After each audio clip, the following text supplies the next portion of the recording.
Assalamu alaikum. 1 p.m. This is Radio Pakistan. The news read by Mohammad.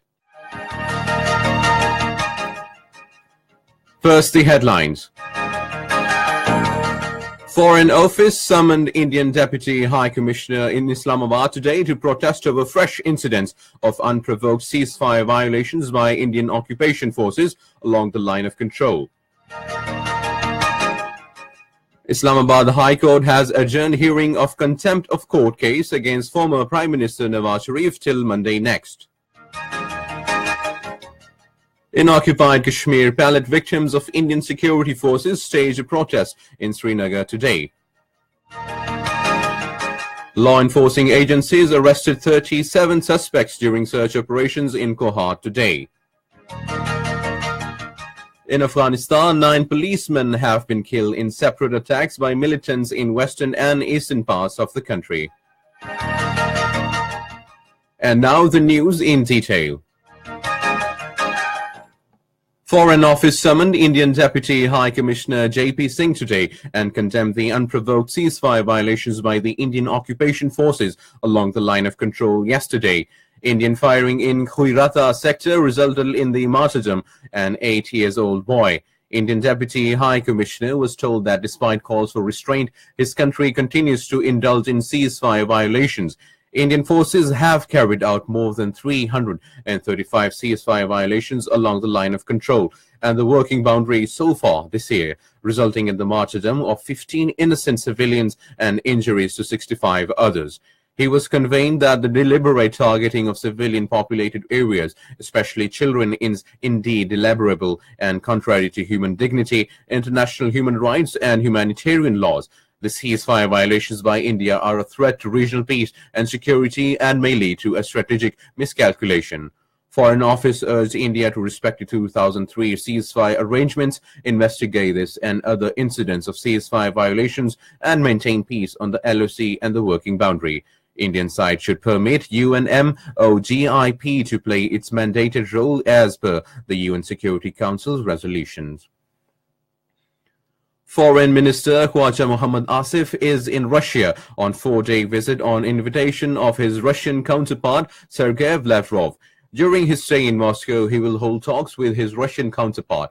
The two sides would deliberate upon this entire spectrum of bilateral relations as well as regional and international issues of mutual interest.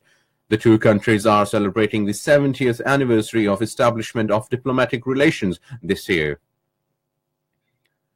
Islamabad High Court has adjourned the hearing of contempt of court case against former Prime Minister Nawaz Sharif till 26th of February. Justice Amir Farooq heard the case.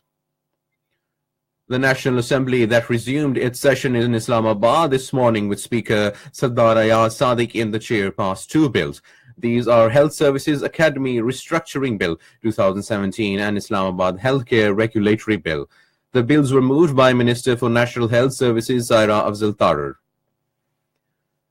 37 suspects were arrested during search operations in Lachi area of District Kohat this morning. Arms and ammunition were recovered from them. In occupied Kashmir, a group of pellet victims under the banner of Jammu and Kashmir Pellet Victims Association have staged protests at the press enclave in Srinagar. The victims said that in absence of a comprehensive plan for their rehabilitation, many of them have been driven out to desperation. They said some NGOs have been pocketing money that they collect from people for welfare of pellet victims. The victims urged the people to come forward and help them directly to stop misuse of donations. In Afghanistan, 9 policemen have been killed in separate attacks by militants in western and eastern parts of the country. Spokesman for the governor, Farah province, Mohammad Nasir Mehri, said in a statement that the 2 police checkpoints came under attack overnight, one in Bala Buluk district and one near Farah city. He also said that 13 militants were also killed in the fight, so far no one claimed responsibility for the attacks. South Korea Defense Minister Song Yong-mo has said that United States and South Korea will announce plan for joint military drills before April. He told Parliament that he and his counterpart James Mattis would make an announcement after the Winter Paralympics being hosted by South Korea. Turkish authorities have issued detention warrants for 170 people suspected of links to the network accused of a failed coup in 2016. The operation against accused was started in Istanbul and spread across 37 other provinces against retired, suspended, and serving soldiers. And that is the end of the news. For more news and analysis, log on to our website, radio.gov.pk, and also watch live video streaming of our bulletins on the link facebook.com/Radio Pakistan News Official.